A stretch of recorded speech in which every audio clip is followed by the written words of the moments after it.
विद्यार्थियों, मैं आज आपको अपने राजनीतिक विज्ञान की दूसरी पुस्तक समकालीन विश्व राजनीति का पहला ही चैप्टर शुरू करवाने जा रहा हूँ। पहली किताब हमने पूरी तरह से पढ़ ली है और दूसरी जो किताब है उसका पहला चैप्टर का नाम है दो ध्रुवीयता का अंत। आज मैं आपको संक्षेप में बताने की कोशिश करूँगा ताकि वीडियो 10-15 मिनट में ख़त्म हो जाए। दो ध्रुवीयता का अंत। तो सबसे पहले बच्चों आपको पाठ का मीनिंग आना चाहिए, यानी उसके बारे में पता होना चाहिए कि है क्या। आपको कंसेप्ट क्लियर करना है, अवधारणा। दो ध्रुवीयता का अंत। तो दो ध्रुवीयता यानी ध्रुवीयता क्या थी जिसका अंत हो गया और हुआ कब? ये 1990 में हुआ। दो ध्रुवीयता बनी कैसे? बच्चों, प्रथम विश्व युद्ध 1914 से 18 में हुआ था। इसमें इंग्लैंड, फ्रांस, अमेरिका एक तरफ थे, ये जर्मनी, इटली, जापान एक तरफ थे और इसमें जो जीत होती है वो इंग्लैंड, फ्रांस और अमेरिका की होती है। फिर इन्हीं जीते हुए देशों ने मिलकर एक संस्था बनाई जिसको बोला गया राष्ट्रमंडल 1920 में, लीग ऑफ नेशंस, जिसको अंग्रेजी में बोलेंगे लीग ऑफ नेशंस, राष्ट्रमंडल। इस संस्था ने कोई विश्व के लिए कोई विशेष कार्य नहीं किया और पहले विश्व युद्ध की जो तनातनी थी वो वैसी ही चलती रही, यानी आग की लपटें तो बुझ गई लेकिन अंदर धुआं उसी तरह सुलगता रहा और वो धुआं एक बार फिर शोले के रूप में प्रकट हुआ 1939 में, जब जर्मनी ने आक्रमण कर दिया। और जैसे ही जर्मनी ने पोलैंड पर आक्रमण किया, दूसरे विश्व युद्ध का आगाज हो गया। ये युद्ध 1939 से 1945 तक चला और इसके बाद एक संस्था बनी यूएनओ। 24 अक्टूबर 1945 को एक संस्था बनती है जिसको यूएनओ के नाम से जाना जाता है, जिसमें बहुत सारे आज 192-93 देश हैं वो इसके सदस्य हैं। तो आपको इन दो घटनाओं का विशेष ध्यान रखना है कि प्रथम विश्व युद्ध 1914 से 18 और लीग ऑफ नेशंस यानी राष्ट्रमंडल बना 1920 में। द्वितीय विश्व युद्ध 1939 से 45 चला और इस युद्ध की समाप्ति पर 1945 द्वितीय विश्व युद्ध खत्म हो गया और एक संस्था यूनाइटेड नेशन ऑर्गेनाइजेशन सामने आया जिसको यूएनओ हम संयुक्त राष्ट्र संघ कहते हैं हिंदी में, संयुक्त राष्ट्र संघ, जिसकी स्थापना हुई थी 24 अक्टूबर 1945 को। अब बच्चों 1945 में एक संस्था बन जाती है। अब जो दूसरा विश्व युद्ध जीतने वाले लोग थे वो थे इंग्लैंड, फ्रांस, अमेरिका और सोवियत संघ। सोवियत संघ है वो इन मित्र राष्ट्रों की तरफ से लड़ रहा था, क्योंकि जर्मनी ने शुरू में सोवियत संघ का साथ लिया, लेकिन जैसे ही फ्रांस और इंग्लैंड पर जर्मनी काफ़ी हावी हो गया, वो हारने की कगार पर थे, बुरा हाल कर दिया था जर्मनी हिटलर ने। तो उसी समय अब हिटलर का दिमाग भी खराब हो गया और बहुत बड़ी बेवकूफ़ी कर दी कि अब जो सोवियत संघ जर्मनी, इटली की तरफ से इंग्लैंड, फ्रांस से लड़ रहा था, अब जर्मनी ने सोवियत संघ पर भी आक्रमण कर दिया और वहाँ जो जर्मनी की सेना थी उनकी बुरी तरह हार हुई। बर्फ़ का समय था, बहुत सर्दी थी, उनके सैनिक लड़ नहीं पाए और हिटलर की हार का ये एक प्रमुख कारण है कि उसने अपने पहले मित्र था और अपने ही मित्र पर आक्रमण कर दिया। तो ये परिस्थितियाँ उस समय बनी थी और 1945 जब युद्ध खत्म हो गया, अब विश्व में दो विचारधारा थी, एक पूंजीवाद और एक साम्यवाद। बच्चों, पूंजीवाद का मतलब होता है कि उद्योग धंधों पर निजी स्वामित्व यानी मालिकाना हक क्या है। यदि एक व्यक्ति मालिक है, बच्चों जैसे समझो कि अडानी, अंबानी, अपने टाटा, बिरला, डालमिया, ऐसे बहुत सारे उद्योगपति हुए हैं जिनकी खुद की संपत्ति, खुद के उद्योग थे। यदि ऐसी व्यवस्था है तो उसको पूंजीवाद कहते हैं। और यदि सरकार का नियंत्रण है पूरा तो उसे कहेंगे साम्यवाद। तो सोवियत संघ में सारी संपत्ति पर सरकार का अधिकार था और अमेरिका, इंग्लैंड, फ्रांस में पूंजीवाद था। अब जीत तो वो दोनों गए, एक तरफ भी थे, लेकिन अब उनका विषय आ गया कि अब सोवियत संघ चाहता है कि संसार में साम्यवाद फैले और अमेरिका और इंग्लैंड और फ्रांस चाहते हैं कि पूंजीवाद हो। यानी संसार दो गुटों में बंट गया, एक साम्यवाद और एक पूंजीवाद। ये 1945 से युद्ध के बाद इनका आपस में जो टसल थी वो बहुत ज़्यादा बढ़ गई और 1990 में आकर जो सोवियत संघ था वो कमज़ोर पड़ जाता है, क्योंकि सरकारी नियंत्रण में सारे उद्योग धंधे चल रहे थे जो इतना ज़्यादा वो संभाल नहीं सके उनको, और धीरे धीरे वस्तुओं की क्वालिटी में, उद्योग धंधों के विकास में कमी आई और 1990 में सोवियत संघ एक बार फिर टूट गया। तो जैसे 1945 से लेकर ये तो उनका द्वंद्व तो 1917 की क्रांति से ही चल रहा था, रूस की क्रांति से, लेकिन 1945 के बाद में पूंजीवाद और साम्यवाद की जो टक्कर हुई उसको शीत युद्ध कहा जाता है।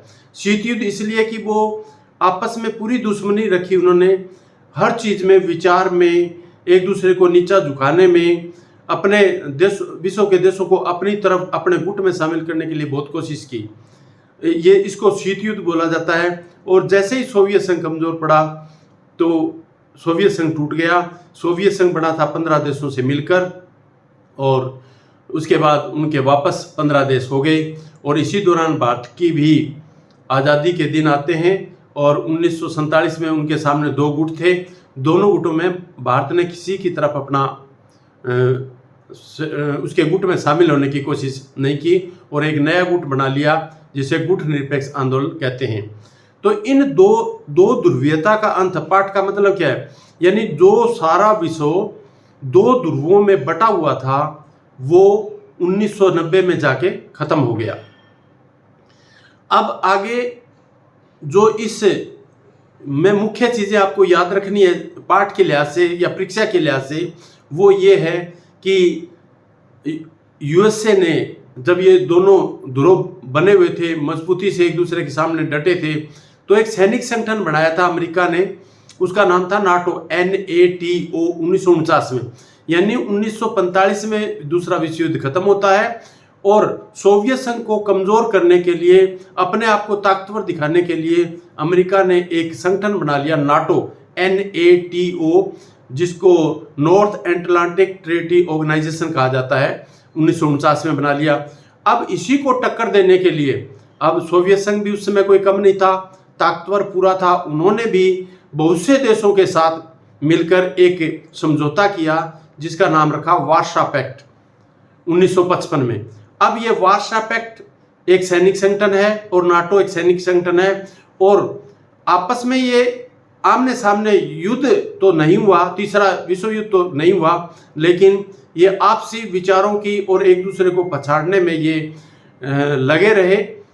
और इसके बाद जैसे 1955 में वार्सा पैक्ट स्थापित हो जाता है तो उसके बाद 1961 में बच्चों, जब ये दूसरा विश्व युद्ध चल रहा था तो एक तरफ अमेरिका की सेना जर्मनी में आ रही थी और दूसरी सोवियत संघ की सेना थी, और जैसे ही युद्ध खत्म हुआ आधी पूर्वी जर्मनी में सोवियत संघ की सेना बैठ गई और पश्चिमी जर्मनी में अमेरिका की सेना बैठ गई, क्योंकि दोनों जीतने वाले देश थे और दोनों ही जर्मनी को छोड़ने के लिए तैयार नहीं थे।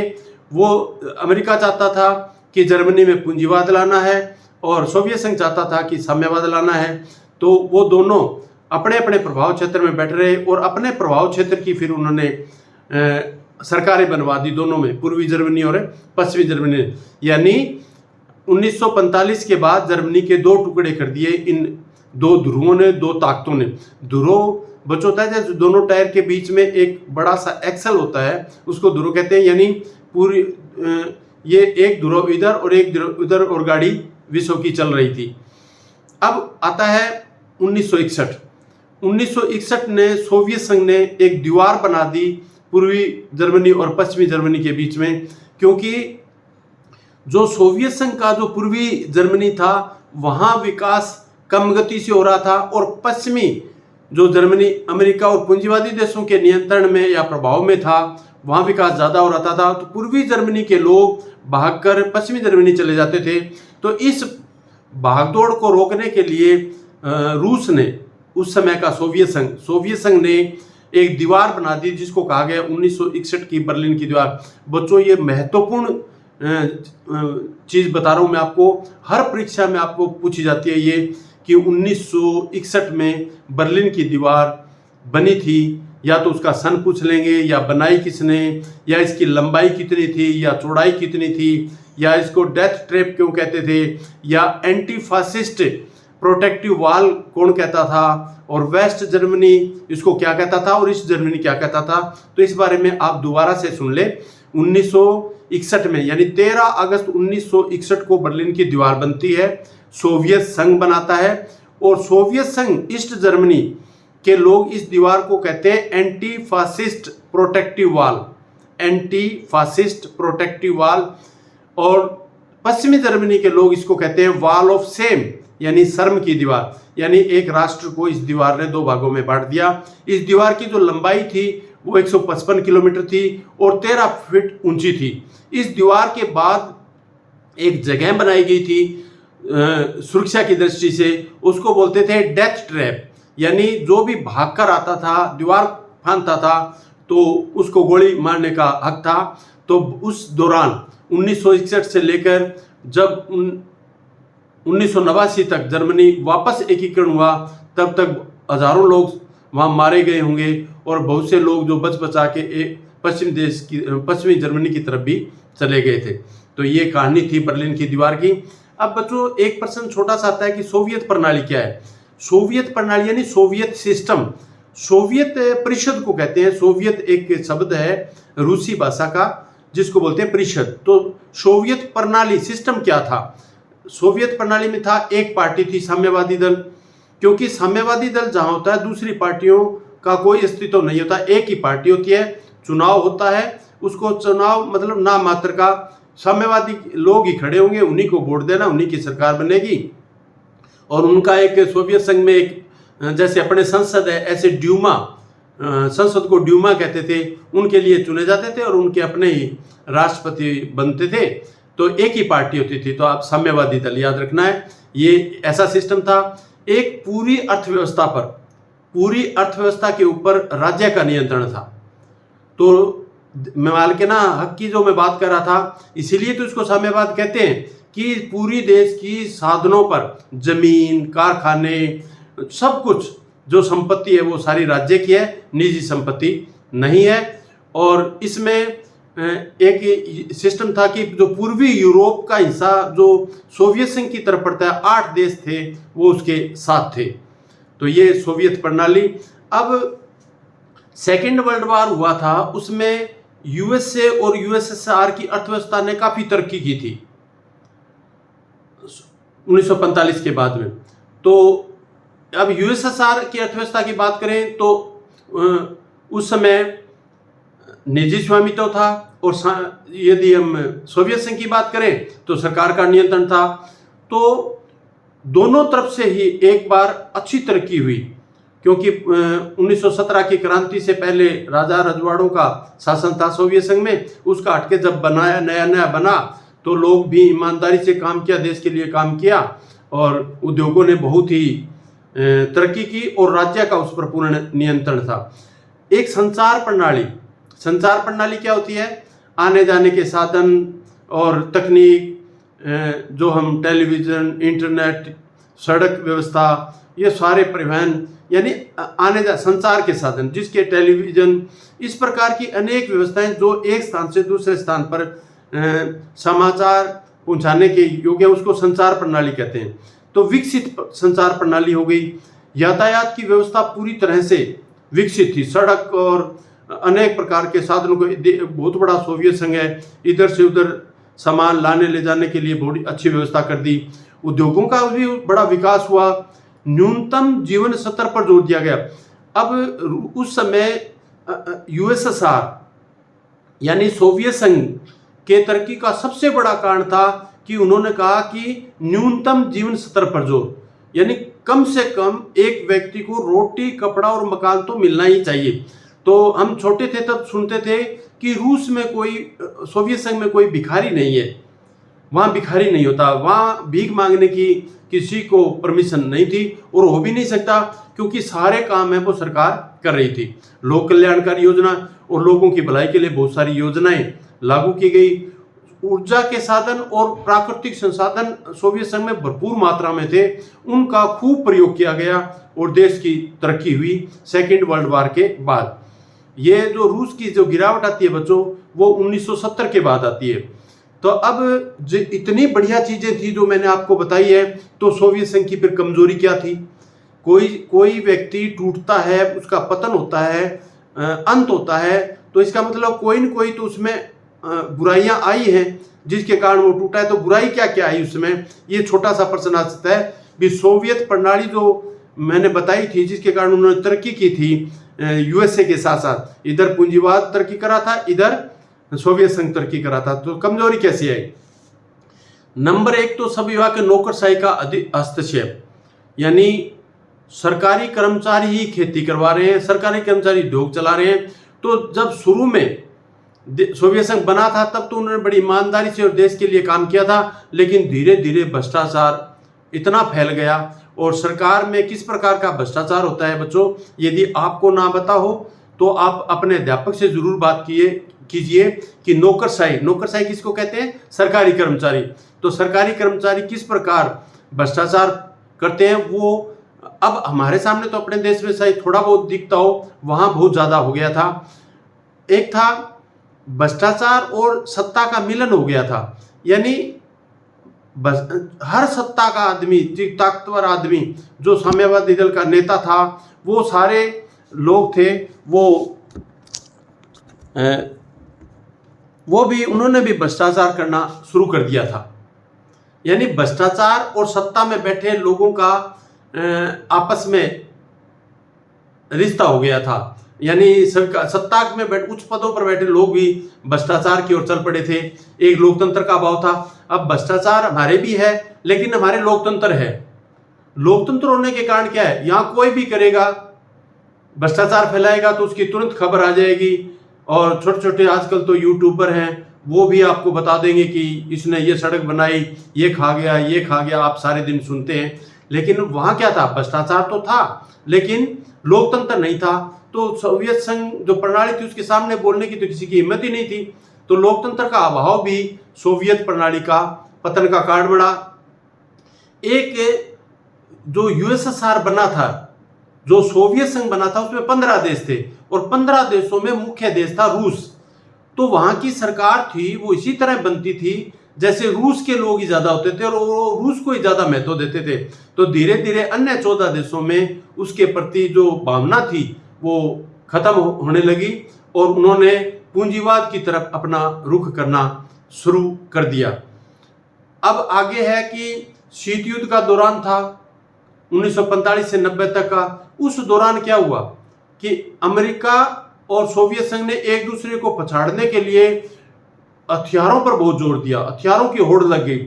उन्होंने हथियारों पर इतने पैसे खर्च कर दिए कि सोवियत संघ ने, कि वो जो उसकी कल्याणकारी योजनाएं थी, जो न्यूनतम जीवन स्तर सुधारने की बात थी, कम से कम मनुष्य की आवश्यकताओं को पूरा करने की बात थी, उनके पास इतने साधन नहीं रहे, क्योंकि बाहरी दुनिया से सोवियत संघ का कोई संबंध है नहीं, बाहर से व्यापार हो नहीं रहा है। तो धीरे धीरे इन हथियारों की होड़ ने भी सोवियत संघ को कमजोर कर दिया। एक उस समय सोवियत संघ ने अफगानिस्तान में हस्तक्षेप कर दिया था, अपनी सेना अफगानिस्तान में भेज दी थी, जिस पर, और अफगानिस्तान में जब सेना आई तो दूसरी तरफ अमेरिका है, वो पाकिस्तान के साथ मिलकर बहुत सारे उग्रवादी पैदा किए पाकिस्तान में, और वो पाकिस्तान में उग्रवादी थे वो अफगानिस्तान में जाके सोवियत संघ की सेना के साथ लड़ते थे। और बच्चों, जो आजकल हमारे जम्मू कश्मीर में जो आतंकवादी हैं, कश्मीर की शुरुआत है वो यहीं से हुई थी। सबसे पहले अमेरिका ने पाकिस्तान का प्रयोग रूस के खिलाफ, सोवियत संघ के खिलाफ आतंकवाद को, सोवियत संघ को कमजोर करने के लिए आतंकवाद को बढ़ावा दिया था। अब मुद्रास्फीति में वृद्धि, जब चीजें कम बनेगी, चीजें कम होगी, लोगों की मांग ज्यादा होगी, तो फिर जो वस्तुओं की कीमतें हैं वो बढ़ गई। यानी सोवियत संघ में कीमतें तो बढ़ गई और लोगों की आमदनी में वृद्धि हुई नहीं, इसलिए भी असंतोष फैल गया। एक था खाद्यान्न आयात बढ़ा। अब आसपास के देशों से सोवियत संघ को, जो पहले आत्मनिर्भर था, धीरे धीरे 75-80 के आसपास आकर तो खाने की चीजें भी उनको विदेशों से मंगवानी पड़ती थी। एक तरफ हथियारों पर पैसे खर्च हो रहे हैं, दूसरे तरफ अपनी जनता का पेट भरने के लिए खर्च हो रहा है, तो फिर दिक्कत तो आनी थी और सोवियत प्रणाली वो धीरे धीरे खत्म हो गई। और सबसे बड़ा कारण एक था अमेरिका का हस्तक्षेप। बच्चों, जो दो लोगों में दुश्मनी होती है तो दोनों की नजर रहती है दोनों की कमजोरी पर। अब धीरे धीरे सोवियत संघ कमजोर हो रहा है और फिर अमेरिका ने क्या किया, सोवियत संघ के साथ मिले हुए जो 14 देश थे, यानी रूस के साथ जो 14 देश मिलकर सोवियत संघ बना था, उन 14 देशों में, जैसे हम गांव की भाषा में कहते हैं ना, उंगली लगाना शुरू कर दिया। उनको कहा कि आप सोवियत संघ से बाहर हो जाओ, हम आपको मदद देंगे। तो इस प्रकार की चीजें आगे आती रही। अब बच्चों, एक प्रश्न आता है कि शीत युद्ध के परिणाम क्या निकले। अब शीत युद्ध का परिणाम क्या हुआ? शीत युद्ध था ना जो 1945 से 90 तक चला था, तो उसके परिणाम क्या निकले? तो परिणाम इसी में है, जो सोवियत प्रणाली सिस्टम को मैंने आपको बताया है कि खत्म कैसे हुई, तो इसी में परिणाम छुपे। तो परिणाम क्या था? शीत युद्ध के जो खत्म हुआ 1990 में, उसका परिणाम क्या निकला? हथियारों की होड़ खत्म हो गई। हथियार, एक अमेरिका और रूस एक दूसरे को पछाड़ने के लिए हथियार बना रहे थे। अब जब सोवियत संघ टूट ही गया, तो अब हथियार की जो बनाने की होड़ थी वो खत्म हुई। एक विचारधारा की खत्म। अब सोवियत संघ चाहता था साम्यवाद बढ़े, अमेरिका चाहता था पूंजीवाद बढ़े। अब सोवियत संघ खुद ही खत्म हो गया और सोवियत संघ के 14 जो बाकी देश अलग हुए थे, उनमें से बहुतों ने पूंजीवाद अपना ही लिया। तो जो विचारधारा की लड़ाई थी वो खत्म हो गई। एक 1990 के बाद क्या हुआ? दो ध्रुव थे, एक ध्रुव रूस सोवियत संघ और एक ध्रुव अमेरिका। अब क्या हुआ कि अब बहुत सारे ध्रुव बन गए। अब जो संसार में अनेक जगह में देख, वो क्या क्या दिखे, एक तरफ अमेरिका, एक तरफ रूस, एक यूरोपीय संघ, पश्चिमी देशों के सारे लोगों ने मिलकर एक संस्था बना ली, तो वो बन गया एक यूरोपीय संघ। जापान अपने आप में ही धनवान और ताकतवर देश था, वो भी एक ध्रुव बन गया। और हमने जो दक्षिणी अपना हिस्सा है, अपने पड़ोसी देश है, उनके साथ मिलकर सार्क बना लिया।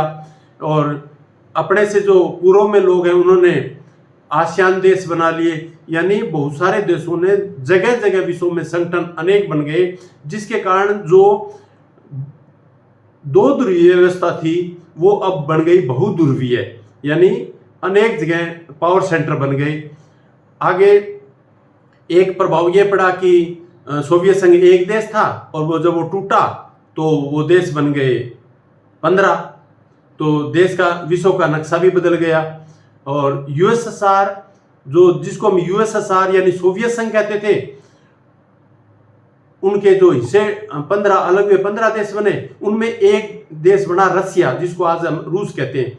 तो ये यूएनओ हमारा जो बना हुआ है, उसमें ये फैसला हुआ कि जो यूएसएसआर ने संधियां की हैं, जो परमाणु हथियार हैं, वो सारे के सारे रूस के पास रहेंगे। यानी सोवियत संघ की पूरी जिम्मेवारी, जैसे बच्चों एक बाप होता है, 4 बेटे होते हैं, जब सबको अलग अलग कर दे तो एक बेटा जो बाप के साथ रहता है या वो जिम्मेवार है, तो उसको कहते हैं कि आज के बाद घर की जिम्मेवारी तेरी है। तो यूएसएसआर ने जो कुछ भी किया था उसके लिए उत्तरदायी ठहराया गया रशिया को। यानी अब कहा गया कि यूएसएसआर के साथ जिस भी देश के समझौते संधियां हुई हैं या परमाणु संपन्न देश, सिर्फ रूस रहेगा। तो ये जिम्मेवारी रूस की रही। अब एक बच्चों छोटा सा प्रश्न आता है कि पूर्वी यूरोप के जो देश थे ना, उसको सैटेलाइट स्टेट कहा जाता था, सैटेलाइट स्टेट। और उसमें क्या थे? उसमें थे चेकोस्लोवाकिया, उसमें थे रोमानिया था, बुल्गारिया था, हंगरी थी, ये 8 देश थे, 7 या 8 देश थे पूर्वी यूरोप के, जो सैटेलाइट स्टेट कहा जाता था। तो आपको प्रश्न आ जा सकता है कि निम्नलिखित में से सैटेलाइट स्टेट कौन से हैं, तो आपको उन देश को याद रखना है कि सैटेलाइट स्टेट है Czechoslovakia, Yugoslavia, Romania, Bulgaria, Hungary और पूर्वी जर्मनी, ये भी इसी रो में थे। अब वो जो 2 ध्रुव था, एक छोटा सा प्रश्न आता है कि ये 2 ध्रुव व्यवस्था खत्म कैसे हुई। तो इसमें बच्चों सबसे बड़ा हाथ है वो है मिखाइल गोर्बाचोव का। 1985 में सोवियत संघ का राष्ट्रपति मिखाइल गोर्बाचोव बना था और उसने सबसे पहले सोवियत प्रणाली को झटका दिया था। अर्थात मिखाइल गोर्बाचोव चाहते थे कि जो समस्याएं जो मैंने आपको बताई भी, रूस में क्या क्या समस्याएं आ रही थी, उन समस्याओं से निजात पाने के लिए मिखाइल गोर्बाचोव ने फैसला किया कि मुझे पश्चिमी देशों के साथ संबंध बढ़ाने हैं और आर्थिक सुधार करने हैं, राजनीतिक सुधार करने हैं, अर्थव्यवस्था में सरकार का दखल कम करना है और लोगों को शासन में भागीदारी देनी है। जब इस प्रकार की बात हुई तो 2 प्रकार के प्रभाव पड़े। एक प्रभाव तो सीधा ये पड़ा कि जो साम्यवादी के कट्टर समर्थक थे उन्होंने गोर्बाचोव का विरोध करना शुरू कर दिया, और जो समर्थक थे उन्होंने कहना शुरू कर दिया कि मिखाइल गोर्बाचोव को ये धीरे धीरे नहीं एकदम कर देना चाहिए। तो इससे जो 1990 में ड्यूमा, जिसको संसद मैंने कहा था, वो लोग काफ़ी नाराज हो गए और उन्होंने तख्ता पलट दिया और मिखाइल गोर्बाचोव 1985 में जो बने थे वो हट गए और अब एक नया व्यक्ति आता है राष्ट्रपति के रूप में, बोरिस येल्सिन। बोरिस येल्सिन ने जब आए तो रूस है वो टूट गया। लिथुआनिया देश था 1990 में जिसने सबसे पहले ये कहा था कि मैं सोवियत संघ के साथ नहीं हूँ, और उन्होंने अलगाव पैदा किया और सोवियत संघ से अलग हुआ। फिर धीरे धीरे जो देश बेलारूस और रूस और काफ़ी नज़दीकी देश जो साम्यवादी विचारधारा के थे, उन्होंने मीटिंग की और कहा कि कोई भी देश जो सोवियत संघ में मिला था वो स्वतंत्र होने के लिए अपनी घोषणा कर सकता है और जो जिस प्रकार की व्यवस्था चाहता है वो करे। तो इस तरह से सोवियत संघ टूट गया और इसी के साथ 2 ध्रुवीयता का अंत हो गया। अब इसमें 2 छोटी छोटी बात और आती है। एक तो शोक थेरेपी आती है। तो शोक थेरेपी क्या है, शोक क्या है और थेरेपी, शोक माने आघात पहुंचाना, चोट पहुंचाना, थेरेपी मतलब उपचार करना, यानी पहले चोट पहुंचाओ और फिर उसका उपचार करो।